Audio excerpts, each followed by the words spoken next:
to stop what you're doing and listen. Hello and welcome to episode 31. I am MOSH and I am joined by BOOTYGOD. Hi. I've been thinking about renaming lately, actually. What's the name gonna be? I don't know because quite a few of the names I want are already taken, and I'm fairly certain it's by burner accounts. So I'm still, just on the fence if I want to rename or not. The name itself would be another hurdle eventually. You gotta jump over hurdles. That's what they teach you in track. Dude, I miss track. That was fun. Speaking of track, horse tracks, gambling, GTA. Last week I said that you could buy chips with real money, shark cards, and that's not true. So it's only in-game money. I was very wrong. I made a video about it, so go watch that, and I explain it more. Oops. It'd be like that sometimes. It do be like that sometimes, but luckily we have some free PlayStation Plus games for August. The Wipeout Omega Collection, combining Wipeout 2048, Wipeout HD, and the HD Fury expansion into one turbocharged package. Wipeout Omega Collection brings the breakneck speed and combat thrills of the anti-gravity racing franchise to PS4. Race against the clock and other competitors to take home a podium win, unlocking dozens of ships as you progress through 26 tracks. Competition gets fiercer online with 8 players duking it out in high-speed circuits. Alternatively, you can go one-on-one with a friend on the couch. Those looking for the ultimate thrill can also experience the entire game, including all the modes and tracks, in VR. The second free game is Sniper Elite 4. Slip behind enemy lines and work to drive out Axis forces from the Italian peninsula. Scout huge varied environments as a covert operative and take out enemies before setting up the perfect hit on high-value targets. Use a mixture of traps and explosives, hazardous environments, melee takedowns, and of course, your trusty rifle to sow chaos in enemy strongholds. For even greater strategy, team up with a friend online to take down targets in the cooperative campaign mode or enjoy dedicated co-op missions for 2 to 4 players, competitive multiplayer modes for up to 12 players. Both Wipeout Omega Collection and Sniper Elite 4 will be available to download in the PlayStation Store from August 6th until September 2nd. Next up, we have a delay. The new Destiny 2 expansion and Destiny 2 New Light, the free version, have both been delayed. They were supposed to come out on September 17th, and they will now release on October 1st, which is only a 2-week delay, which is not bad. And Bungie just simply said they need more time. Not that big of a deal. Take their time. Especially since Activision's not involved. Take their time. If Activision was involved, that thing would be coming out on September 17th. Nah, man, they will bumped it up. It was actually, we've had like a 60% increase on manpower. Now we're going to bump it up to like August 25th or something. Interested in seeing where they could take Destiny now since it's free. They don't have Activision holding them down. God say I might even purchase the DLC. Rockstar has provided a little bit more info on the summer update for Red Dead Online. They gave some descriptions for each of the career paths you can go down. So I will now go over those. First one is a bounty hunter. Become a bounty hunter for a life of constant action on both sides of the law. A licensed bounty hunter can track down targets and capture or kill, depending on how honorable you are in your pursuits. Occasionally, a nearby player with a high enough bounty can also be a designated target. Progression will unlock special items like a reinforced lasso for extra tough targets, as well as intricate gun spinning tricks and advanced tracking skills like the ability to use Eagle Eye while sprinting, galloping on horseback, and many other special skills, items, and upgrades. So it sounds like you're just going to be tracking down AI characters, but if there's a real person that's just going on a rampage, then you might have to take them down as well. Then you have Trader. Trader as in Trader, like you trade things, not backstab people, although that is a key component to Rockstar games. The life of a trader is perfect for burgeoning capitalists as you establish and develop a business from your camp. Thanks to your trusty companion Cripps' knowledge of furs, skins, and butchery, you'll be able to take on new opportunities to collect materials and produce valuable goods to sell. Increasing your skill as a trader unlocks the ability to upgrade your camp with a weapons locker, stew pot, and even allow any canine companion to warn of impending attacks on the camp. As your business expands, you can gain new skills, improve your satchel, or add new assets to your business like hunting wagons to bring in bigger hauls and much more. Dude, you get a dog? I want a dog. My only concern is, does the dog die? That's a good question. Because if someone kills my dog, This is GG. I'm chasing them, man. I don't care. I'm gonna chase them across the lobby. I'll kill them as many times as I have to. I'm calling in the nuke. And the last one is Collector. A collector loves to explore the world for rare and valuable items. Look for a mystic traveling saleswoman in the wild to get started down the collector's path, searching for lost jewelry, rare arrowheads, and other treasures to sell as individual pieces or highly valuable sets. As you progress, you will gain access to tools that help your search, including refined binoculars, a horse lantern, and even a metal detector, as well as gaining additional skills to help you seek and discover the world's greatest rarities. As you grow into each role, it will evolve and shape your experience within the world and the characters around you, showing other players how far you've progressed down the path of each specialist role. You'll also be able to play and progress across all 3 roles simultaneously, or choose to play just the role of your choice. In addition to these roles, the next update will also deliver a variety of new content and improvements aimed at enhancing all of your experiences inside the world of Red Dead Online, whether within roles, competitive modes, or simply exploring free roam. Substantial across the board changes are being made to combat and movement to allow for a more responsive control system that still feels natural. Additional damage reduction to defensive players is also on the horizon, and the game will now remember your preferred playing style when you exit and relaunch the game. There will also be many more lootable items to be found throughout the world, like containers on wagons or the occasional gold tooth on an unfortunate soul. The next Red Dead Online update will also feature the ability to reset your character's appearance and much, much more. Stay tuned for more details to come. I have a list that I thought was interesting, so I'm going to bring it up. It is the top 10 best-selling survival horror games of all time in the United States only. I have to hear this. Yeah, I'm bringing it up because there's actually a surprise on here that I thought was interesting, and there's also one franchise that absolutely just decimates. Is the surprise going to make me sad? No. I only say sad because it'll be relevant after this list. Number 10, Resident Evil 1. Number 9, The Evil Within 1. Okay. Number 8, Dead Space 2. Number 7, Resident Evil 2 Remake. What? Really? Yeah. Wow. I'm actually surprised. I thought that would have sold more. Or ranked higher. Number 6, Resident Evil 6. Resident Evil 6 has sold more copies than the remake of 2. God doesn't exist. Number 5, Resident Evil 7. If you haven't figured it out by now, Resident Evil destroys. Yeah. Number 4, Resident Evil 2, the original. Number 3, now this was the surprise, is Dying Light. Okay, God has proven he does exist. I didn't know that game sold that well. Dude, Dying Light's really good. It's really good, I'm telling you. It's one thing like to take on zombies. When it's first person, you're doing parkour, it's amazing. Especially at nighttime when the zombies can actually instill some kind of urgency. Like, I need to stop dicking around and get somewhere before I get my crap kicked in. It's really good. Aren't the zombies like more powerful at night? Faster too. I think some of them can even like parkour to a degree. So it's like you definitely got to be ready if you're playing at night. Number 2, Resident Evil 4. And number 1 is Resident Evil 5. So every numbered Resident Evil game is on this list except for 3. Which doesn't make sense. Because 3 is essentially 2, but it's like it takes place with Jill Valentine and it introduces Nemesis, for God's sakes.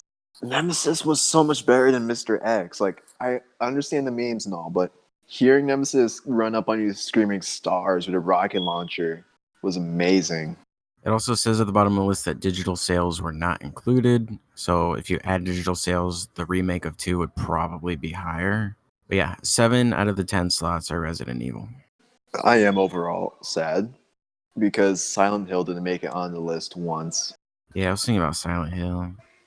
I was hoping Silent Hill would make it on when you said surprise, but it makes sense. People want the immediate horror. They don't want the psychological implied horror. Dragon Ball FighterZ Janemba release date and trailer revealed at EVO 2019. And if you haven't been paying attention, EVO has been going on for just recently. It's off to a great start, even though I hear that someone has been crowned the winner, and I'm pretty sure that's Goichi if he's there, but that's another story. But back to the article. Today during EVO 2019, Bandai Namco officially confirmed and revealed that Dragon Ball FighterZ's next DLC character is Janemba, who, if you've ever seen the series or watched the movies, it's pretty much red purple demon dude that can turn into Legos and vanish. Demons. And open a portal with his sword. I'd say go watch the film. I can't even satirically summarize him up great enough. Next DLC character is Janemba, which was previously leaked but never confirmed by Bandai Namco until today. Janemba is the final character to join the game's second character season pass alongside Jiren, GT Goku, Gogeta, Super Saiyan God Super Saiyan, that is the real name. Blame the creators for that. And Broly, Dragon Ball Super, and Videl. Further, when Janemba launches, the Demon of Pure Evil will come pack in 5 alternate outfits, a lobby avatar, and a stamp. So, if you care for a bit more customization with your games, you got that going for you. So when is Janemba arriving? Well, in a couple of days, actually. To accompany the trailer, Bandai Namco also revealed the character will join the game's roster on August 8th, which is less than a week away. So if you got like $5 to spare, I'd say go for it, which is this coming Thursday. But that's not all. The trailer also showed off Gogeta Super Saiyan God Super Saiyan for the first time ever. Unfortunately, though, there's still no date for the fighter. Is it time for Modern Warfare? So let's see. Let's go down the list. We have nukes. We have flamethrowers, napalm. I'm just like going through all the Call of Duty weapons that can kill or maim a person horribly. So nukes, napalm, flamethrowers, portable turrets, attack choppers, snipers, and helicopters. Lightning strikes, threshers, gunships. What else? There's just so much stuff that can kill a person or maim them horribly. But God forbid we put some woolly Pete up in there. God forbid. You'd think the devs were dropping piles and piles of white phosphorus all over the country with how outraged people are over being in the game. And didn't they come out when the remake was announced that they're gonna make No Russian look like a kid's film, essentially? Yeah, they said it was going to be a lot more brutal. But God forbid they put white phosphorus in there. God forbid. People got to complain. It's worse because these aren't the people that are even buying the games. Oh, yeah, these people have never played Call of Duty before. That's why I'm noticing, with people that criticize a lot of these games, they don't play them. They don't buy them. Virtue signaling for nothing over such a minute topic. These game journalists actually stopped, bought the game, played it, and realized, well, first off, it's not real. It's in the game. It's not like you're going to, throw white phosphorus at the enemy player through the screen and it hits them. Second, it's supposed to be bad. Or, not bad, but damaging, because it's a game about killing people. Yep, that's the point. Who would have guessed? Are we supposed to run up on them with pillows now? Is that gonna be a new Call of Duty after this? We're gonna pull out pillows or slippers and we're gonna start hitting each other with those things instead? When did Call of Duty come out? 2003? So for the last 16 years, they've been making games where you kill people. And people are surprised that you kill people in the game. Shocked Pikachu face. So the Modern Warfare multiplayer was officially revealed the other day. Beautiful. And I'm going to go over just about everything. And hopefully I don't miss anything. First off, shout out to Charlie Intel. Getting all my info from them. You already know. Okay, let's start with the kill streaks. So they're going back to kill streaks, not score streaks. You actually have to get the kills. Thank God. So for 3 kills, you get a personal radar, which is an escort drone that enables the radar for the owner and pings nearby enemies. So only the person using it gets to see the enemies. For 4 kills, you get counter UAV, UAV, and care package. It's pretty self-explanatory. And speaking about UAV, the rumors of no minimap were true. There is no minimap in the game. Oh, God. which is controversial. Infinity Ward did say that they will take in feedback during the beta. This, to me, is going to promote more camping.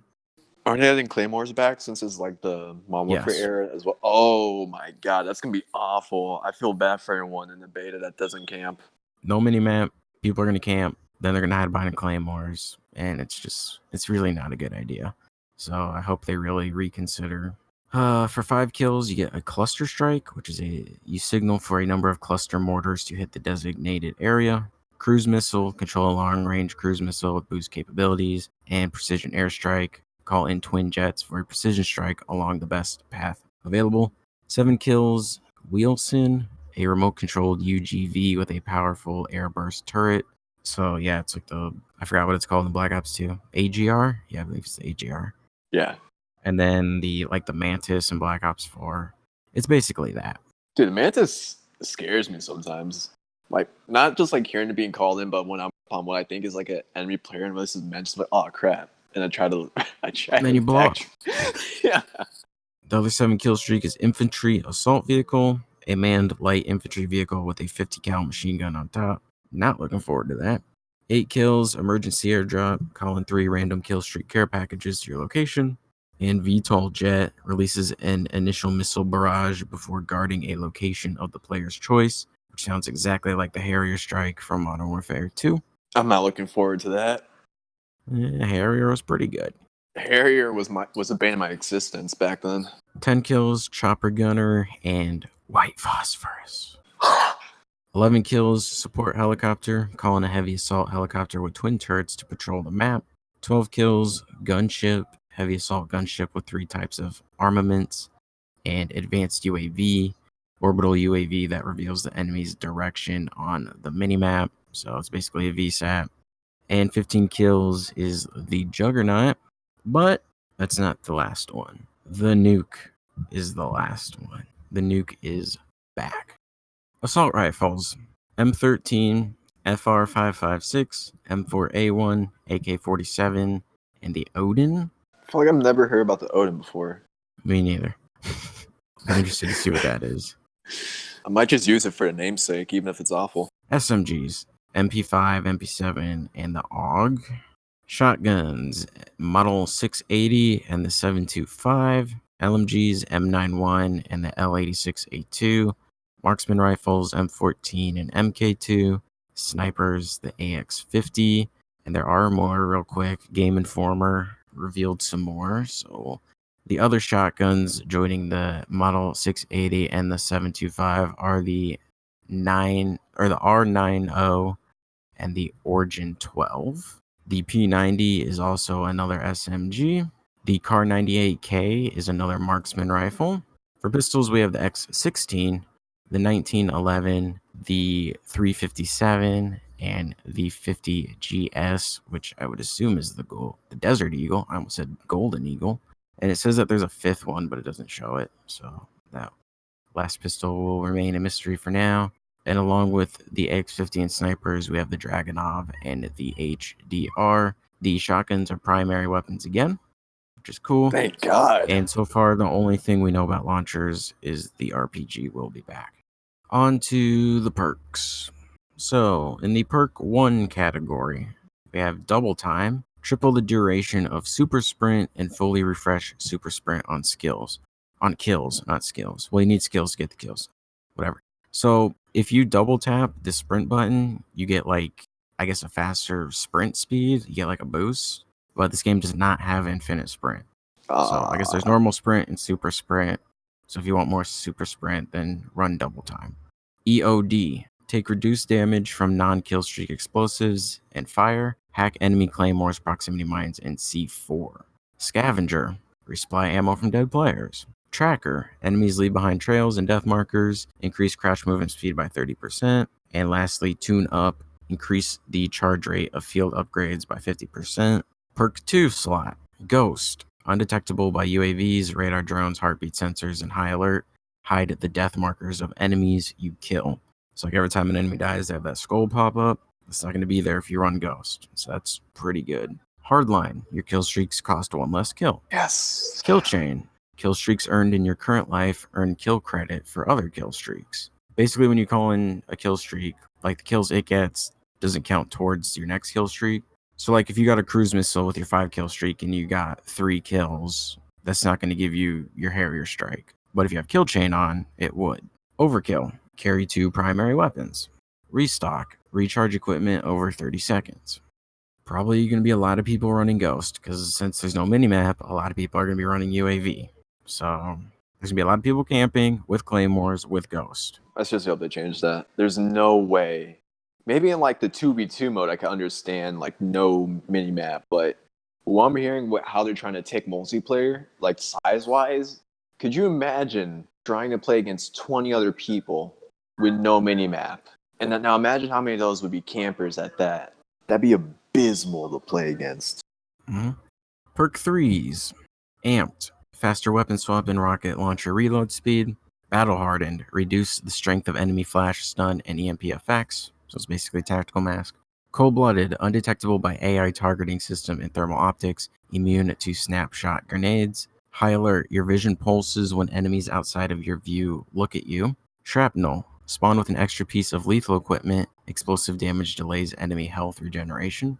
And Spotter. See enemy equipment, field upgrades, and kill streaks through walls. Mark them for your team by looking at them while aiming down sights. Lethal equipment.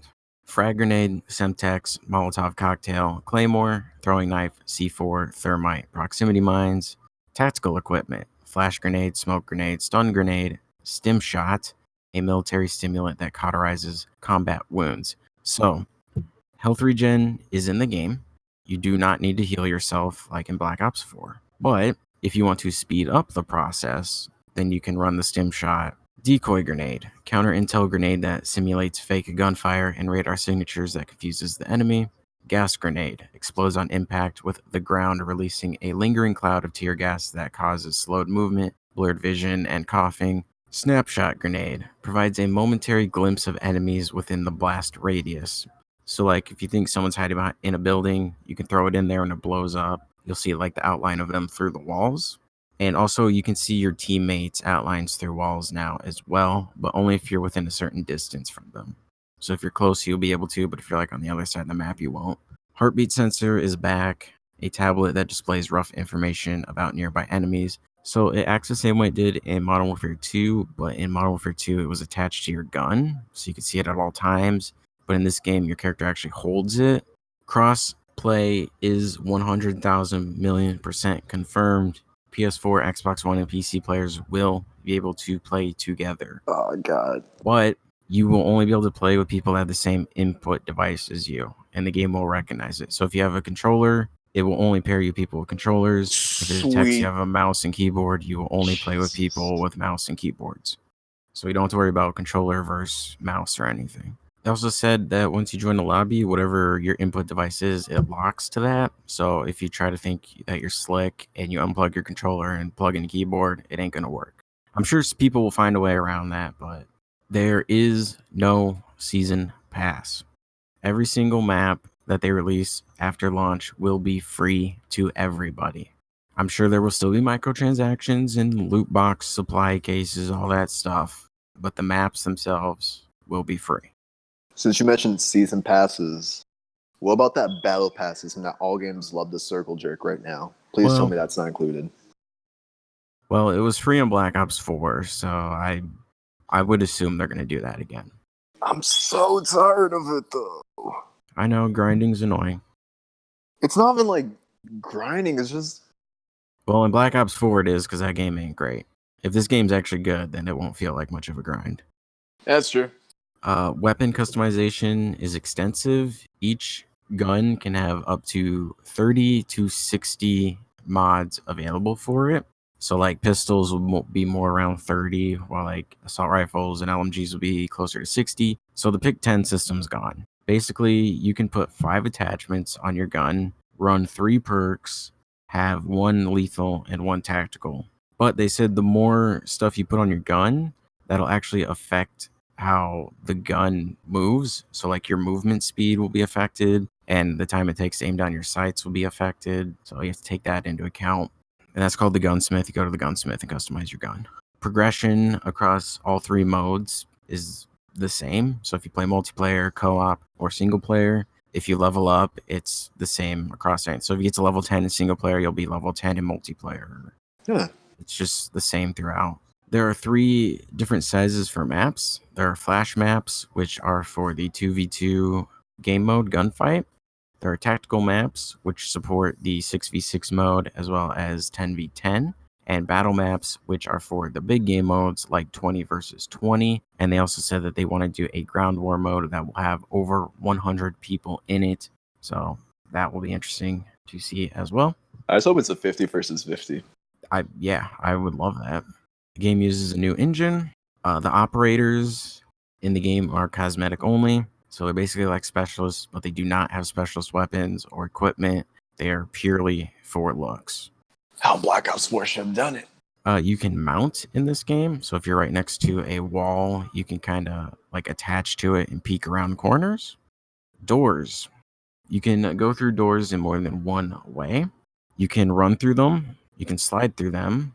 You can carefully open them slowly, or you can just blow them open with explosives. And people can hear the different ways you do it. So got to be cautious about that. But can you kick them open like you're SWAT? Probably. Well, I would hope so. Because I feel like that's how I'd go. There is a realism mode. It is a new version of the hardcore game mode, and it'll only be on select maps. And select maps in this game will have a day and night variant to it. According to Charlie Intel, it says the nighttime variants are like actually dark, and you have to use night vision to see anything. When using night vision in this game, it's real night vision, not just a green overlay. When aiming down the sights, if you have a weapon with no attachments on it, your weapon sort of tilts while ADSing.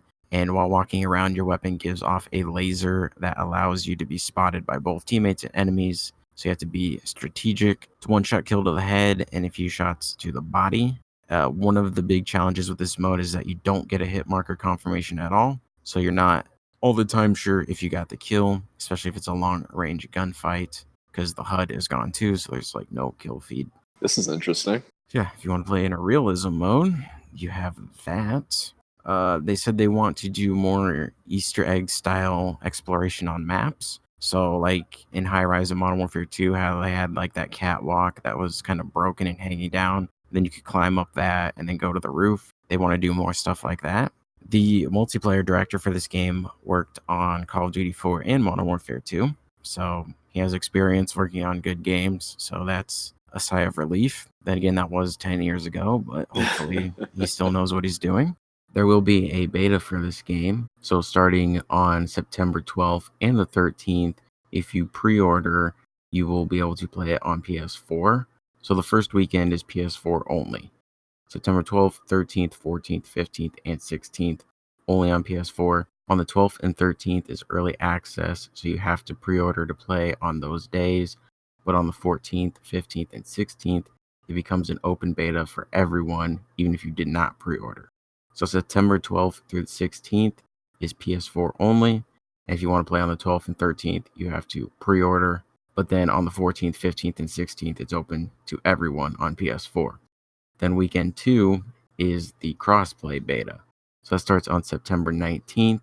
So on the 19th and 20th, it's early access for Xbox and PC. So you have to pre-order on those two to play on the 19th and 20th. But it still is open beta for PS4. And then on September 21st, 22nd, and 23rd, the beta is open to everybody, and you don't need a pre-order. So once September 14th hits, the beta becomes open to everyone on PS4 for the remainder of the beta.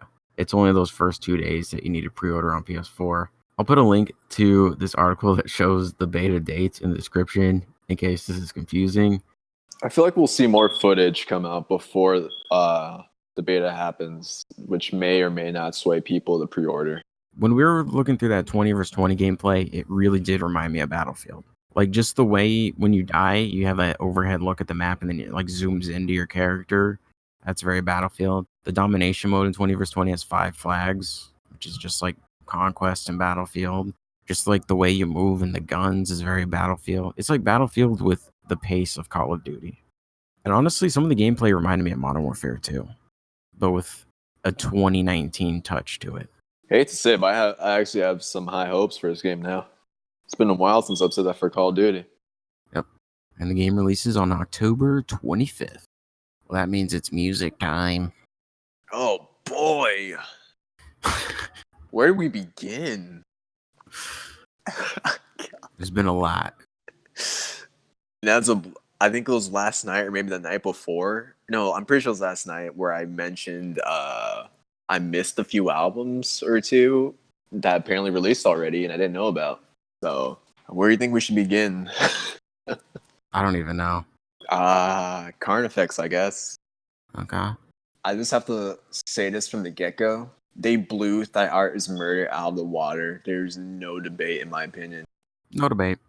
Decimated them. It's pretty good. Thy Art's album is pretty stale. It's not stale. Like, Thy Art is good. I think the problem is... Well, vocally, it's stale. Yeah, like, if you, like, from Hate onwards, if you've heard one of their songs, you've heard them all, which is depressing because they could be up there. But I feel that at this point, people just jerk Thy Art is Murder off because it's Thy Art and they dropped Hate and Holy War, which are good albums, don't get me wrong, but the vocals kill me. I feel that CJ has amazing mids, but I want to hear if he can hit some insane highs or insane lows. But Carnifex, they do it for me. World War X does it for you. Yeah, their features too. I'm pretty sure the first song that like they at least released back to tease us for World War X featured the vocalist for Arch Enemy because I can't remember her name to save my life. Alyssa. Yeah, that's it. I thought that was gonna be my song, but it's not. What's your song? It's This Infernal Darkness? yes. Yes. When I first looked at the album, I was like, I'm loving this. There's no bad songs in my opinion. Even like their weakest song, which I honestly couldn't identify, is a heavy hitter. I had to go through probably 2 or 3 more times to find a song I like, and it was that one. It was tough. I haven't struggled that hard with finding a song I like off an album since Whitechapel or Deftones' Koinoyokin. It's been a while. I'm loving that they stay true to deathcore, but they branch off just enough to where it feels fresh. That blackened influence on them really helps. And that's probably why I liked that song so much, because once you get to the chorus, you can feel like some black metal vibes going on. With the drums, the guitar, it does it for me. The song itself is 10 out of 10, but the album overall, I'd have to say it's a whopping 9.5. Only complaint, it's not longer. 9.5? I think it's my highest rated album too. I think it is. I'm pretty sure I rated that higher than Whitechapel even. I think they got like a 9 or 8.5 or something. What about you? I know you probably have thoughts on the album. You know it's amazing too. Yeah, I don't really listen to much, but I enjoyed it. I think the first 3 songs stood out to me the most. But yeah, I mean, it was pretty short. It's like I started listening to it and then it was over. I'd love to hear some instrumental from them. As much as I love their vocalist, I'd love to hear some instrumental because I feel like they could do some gnarly stuff with that. I'm almost forgetting. Deathspell Omega. Turns out their album drops May 24th this year. So I went and listened to that. And I gotta say, really scratches that black metal itch I've been having for a while. And I don't know why, but I can separate Behemoth, Catharsis, early Mayhem before things went to crap, Dark Throne, even Emperor and Venom. I can separate them from Deathspell Omega and say that this is probably one of my favorite black metal albums and overall black metal bands to exist at the moment. Wait, Mayhem's had issues? Emperor has had issues. I think it was either their current or previous drummer who's killed a man as well. Emperor, even though they're one of my top black metal bands, but Deathspell Omega blew them out of the water. I gotta say, there's no top song for me. It's just, you could throw on any song from the album. Boom. Dude, I'll start spazzing and dancing. I don't care. I don't care if you're supposed to get down to metal. I'll bust out a windmill if I have to. That's just how much I love it. Bust out a backflip even. Ooh. You're not getting a backflip out of me unless you pay me I got some GTA money. in real money. That's my life on the line, dog. No, I'm kidding. I can backflip pretty decently. It's only if I'm messing around or drunk or something that'd be a problem. But back to Deathspell and Mega. If I had to rate the album, I want to give it a 10 because I'm biased, but it's not a 10. I will give it somewhere between an 8.5 to a 9, just because for the sake of being able to like where I can play it. I don't necessarily care when people hear my music, but I can get away with blasting Carnifex and having people kind of give me weird looks to black metal, because then they'll ask, "Oh, what are you listening to? Why is it sound so satanic? Why are you listening to that?" Just being nagged over music is what kind of kills it for me. So I'll keep it that pretty, like that level. It's still high, but no one likes being nagged over what they listen to, and that'll be my only thing keeping it down at the moment. Now I can reassess my album list for now until Slipknot and Cal Decapitation drop, and hopefully Deftones and Tool, but I'm not so sure about the last two. I'd have to say, obviously, Carnifex, Deathspell and Mega. Pretty sure it was Whitechapel next. Pretty sure After the Burial. I don't know if it was Periphery or Crystal Lake that would be taken number 5. I can't remember. I think Periphery, because the only song I really, really vibed with off of Crystal Lake's album was Devil Cry. But Tool is releasing an album this month. This month? Yeah, the 30th. No, it's a late birthday present for me. And they also just put all their music on streaming services. And they just took number 2 on the music charts. I'm glad it beat Old Town Road. I'm so tired of that song. I don't hate Lil Nas X or whatever he's going to call himself now because no one wants to change his name, but I don't hate him. I just hate how much I hear the song, because even when at that Ice Nine or Fallen Reverse concert I went to, they played it in between bands setting up, and it was annoying. Well, it doesn't help that they remixed it like 20 times. I think the latest one was like some K-pop star was on it. Now they want to add Lil Wayne or something onto it. You just gotta stop. I know he said he's gonna milk it, but Doug, come on, give us some time. You're essentially setting yourself up to be a one-hit wonder with that. Mm-hmm. One thing I do have to mention, though, is that the next time we do this podcast, the new Slipknot album will be out.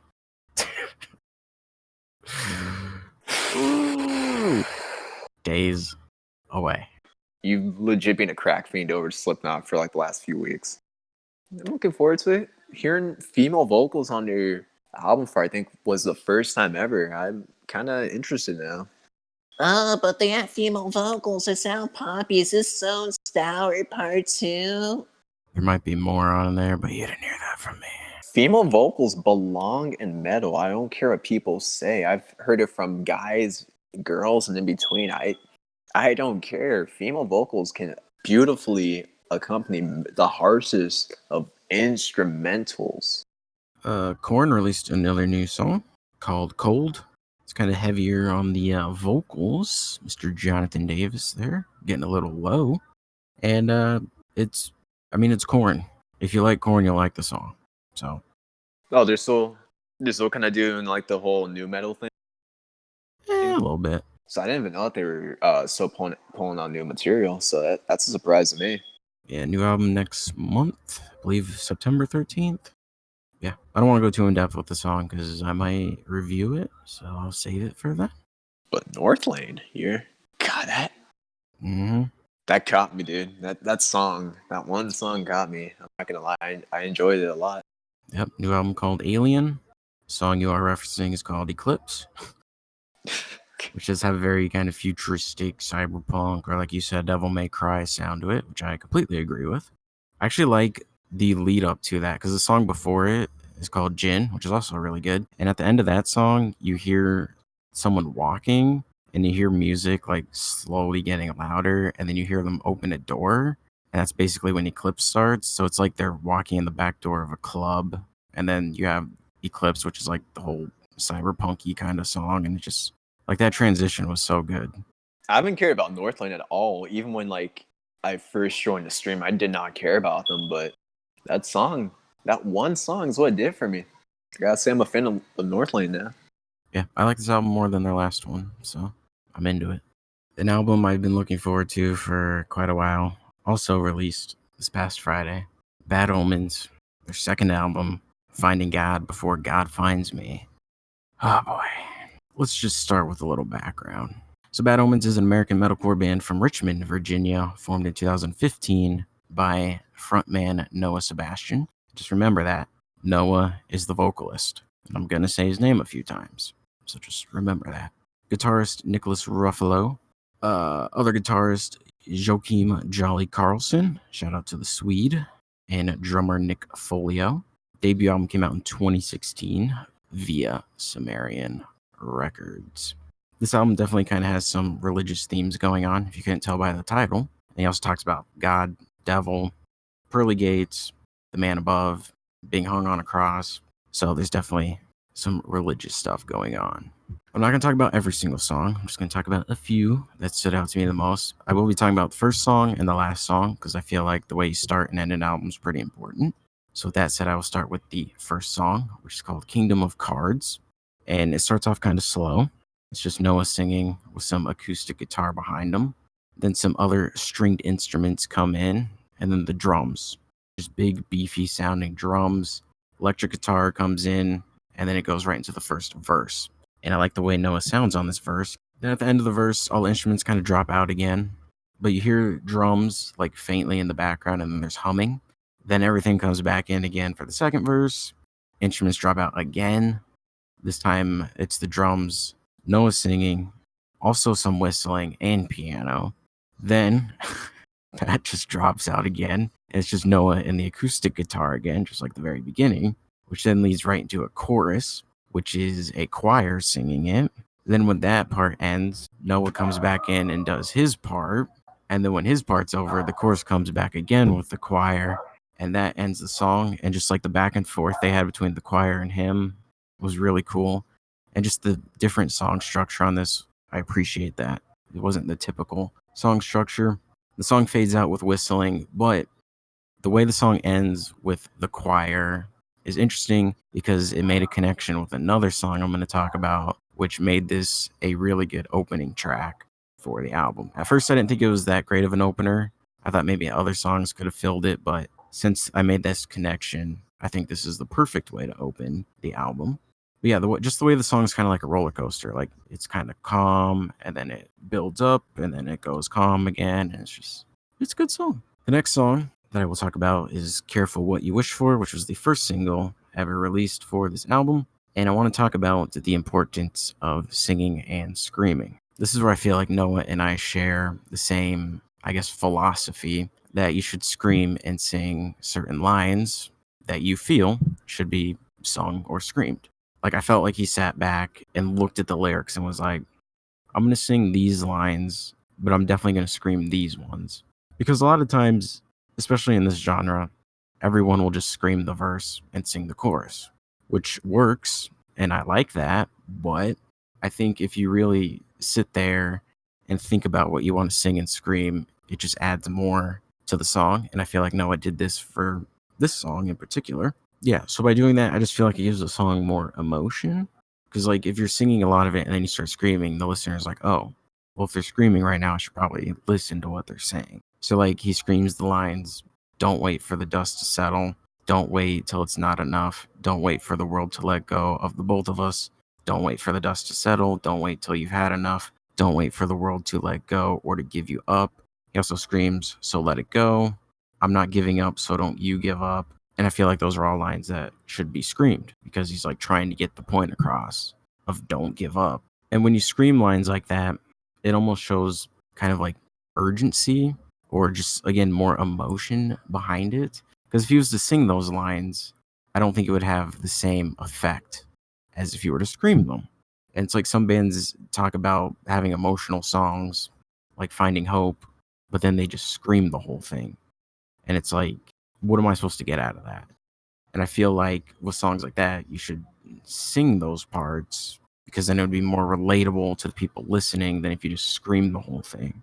But don't you know if you sing, you're not happy. If you're not happy, you're sold out. Sold out, you're not good. You're not. Stop making music. Yeah, everyone's a sellout. Yeah, dude. If you just scream the whole thing, I just don't feel like there's much emotion behind it. Unless it's an angry song, then that would obviously make sense. But yeah, I think Noah did a good job with that on this song in particular. Not all their songs are like this, and I hope that they do more like this in the future. Because again, I think it adds a lot to be really like conscious about what you're doing vocally. But that's just my opinion. There's a reason why they have albums out and tour, and I don't. So, Well, I mean, you don't try. that's also true.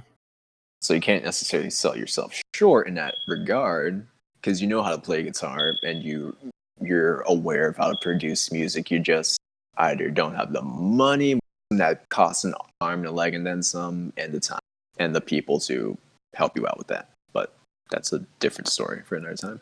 The next song I'm going to talk about is called Dethrone, and you cannot talk about this album without talking about this song because it is the heaviest song on the album. It's the lowest I've heard Noah go vocally, and if he wants to do more of that, you are more than welcome to do so. It's definitely the angry song. He screams the whole thing except for the pre-choruses, but again, I don't believe in pre-choruses. I like the guitars in the song. I know I'm not talking about like the other members very much, but that's because I focus a lot on the vocals when I listen to music. The other guys did a good job. I honestly have no complaints about this musically. Hats off to them, but again, I just focus on the vocals the most. Like, you could be the greatest musicians in the world, but if your vocalist sucks, I won't listen to you. Lyrically in the song, he talks about having a message for the man above, going to the pearly gates, and then spitting in that person's face, which I would assume is God. The thing about the lyrics of the song is that they're kind of up for interpretation. A lot of lyrics are in the music we listen to, so I feel like the song could be either from the perspective of the devil, like the devil's come to dethrone God, or it could be that someone is mad that something bad happened and God did not intervene to prevent it, so that they're mad at God and then they go after him. I don't know. Those are just the two ways I interpreted the lyrics. But yeah, again, heavier song. More of those are always appreciated. The next song I want to talk about is called Burning Out. That was the third single released. The chorus, which is my favorite chorus on the whole album. I really like the lyrics that are said.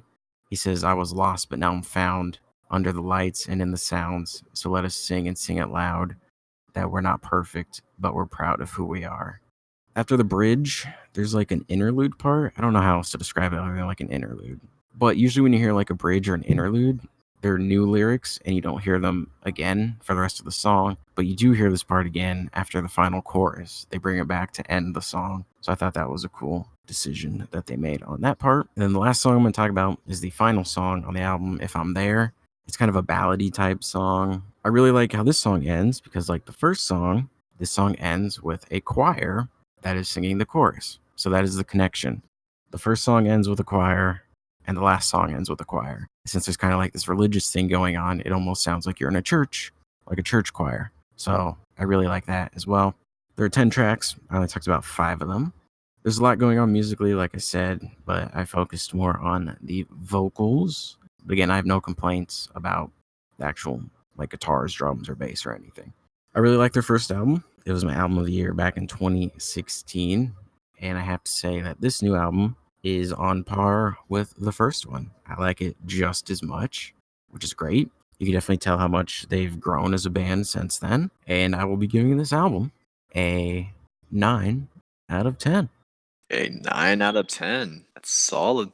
It's just cool because I discovered this band like a day after their first single was ever released, Glass Houses, back in December of 2015. And I listened to it once and became hooked. To be able to like follow this band basically from the beginning and just kind of see how they grow and just see their fan base grow as well, it's just cool.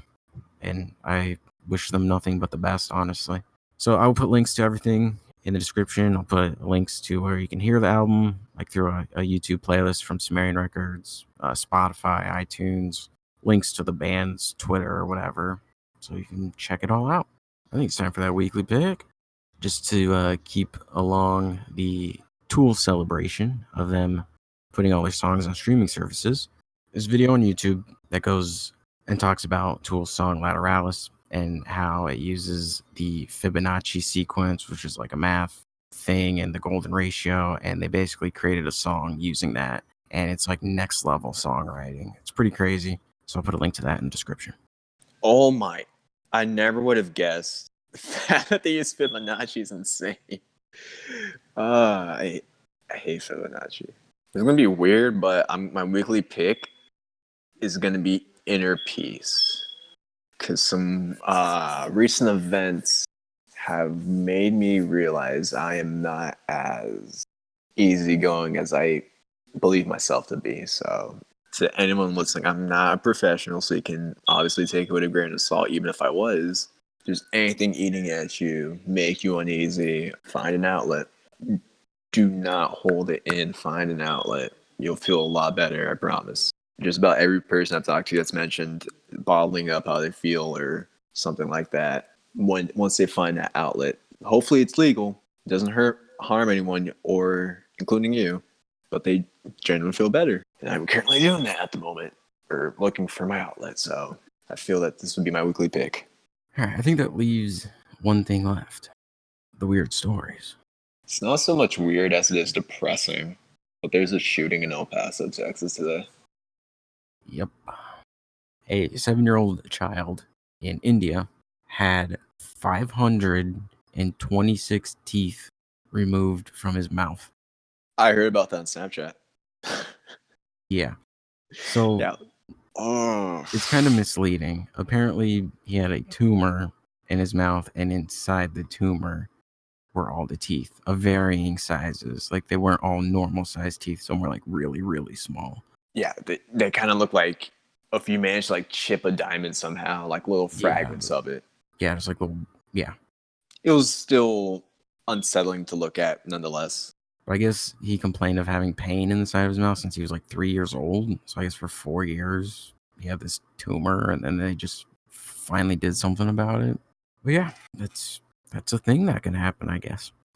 It's not too far-fetched to me, because when I had to get my braces done, I, for quite some time, had extra teeth that didn't, like, some baby teeth didn't fall out, and I'm pretty sure they're still in my mouth, as far as I know, if they weren't removed during the surgery. But I had some that, like, grew through the top roof of my mouth, and it sucked. That pain.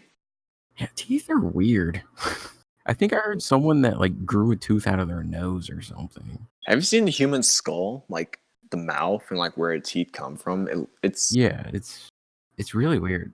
It's very unsettling, if anything. I think that'll do it. Ending on teeth talk. It be like that sometimes. Not like this, Doug. Not like this. Anyway, that's gonna do it for this week. So thanks for listening, watching. Links and stuff in the description. And the comment section, when I remember to. And the comment section. Because I forget. When he remembers. We will talk to you guys next week. Later. Peace and chicken grease.